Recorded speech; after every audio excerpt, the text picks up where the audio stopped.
the show, and it was just the best. I mean, New York energy is so different, you know? Comes yours, it's kind of theirs. Yeah, auditioned for Broadway shows, and, you know, I believed in it, so she supported me, and she never... You know, era with Wicked. Yeah. To be able to kind of trace it back to that strange way.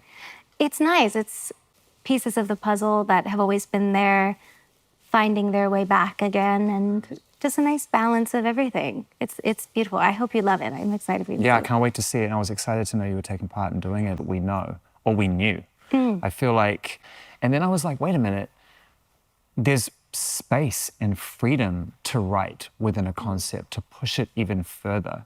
Is that kind of part of what motivated you to want to do it in a more conceptual way?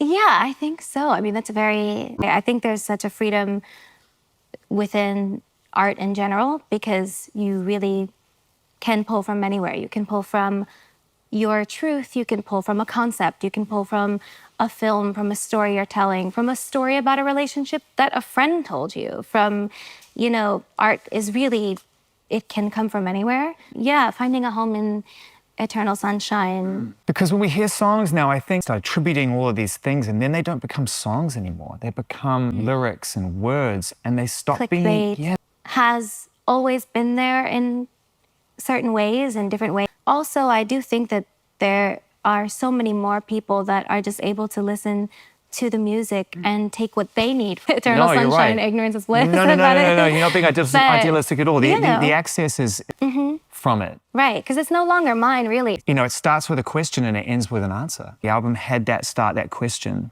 but you also had the answer at the end. I knew Ordinary Things was the end of the album. I was like, this is the last song. I always record my Nona when I'm with her, because you never know what she's gonna say. And she's the most hilarious person in the world. And I had this like 30-minute voice note of her and her friend Shirley talking. And it was just right smack in the middle of it. And I said, oh my God, that's the answer. I don't know, I mean... But still, it felt like you were moving with regularity. And getting to focus on Wicked, did it kind of help break the spell a little bit in terms of how you wanted to come back and start a record? Everything, from the way I sing to the way I speak, the way I... different for a long time so that I could be fully present in it.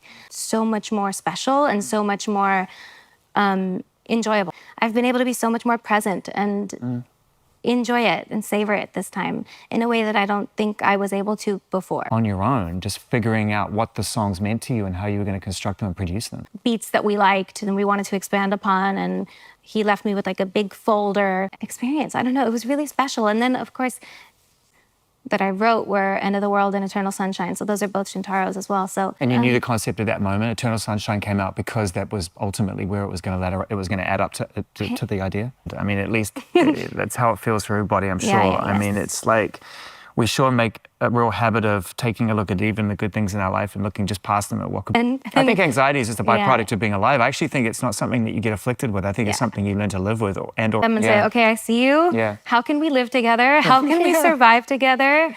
How can we get through what we need to get through? There really isn't... Struggle with it. A good job. I'm marking myself at the end of every meditation. No, I'm serious. That's what most people say to me. They're like, okay, all a part of the meditation. So if a phone rings, if a dog barks... Yeah. Do songs come from that experience, I guess, is my question. That's always like daunting, is when you have been rehearsing something for months and months and months, and then you have that one scene, that one day, you know, conscious of, you know, I just kind of wanted to be living in there, in her, and not... Something really beautiful about this writing process was that long, or if it became too just sort of organically and...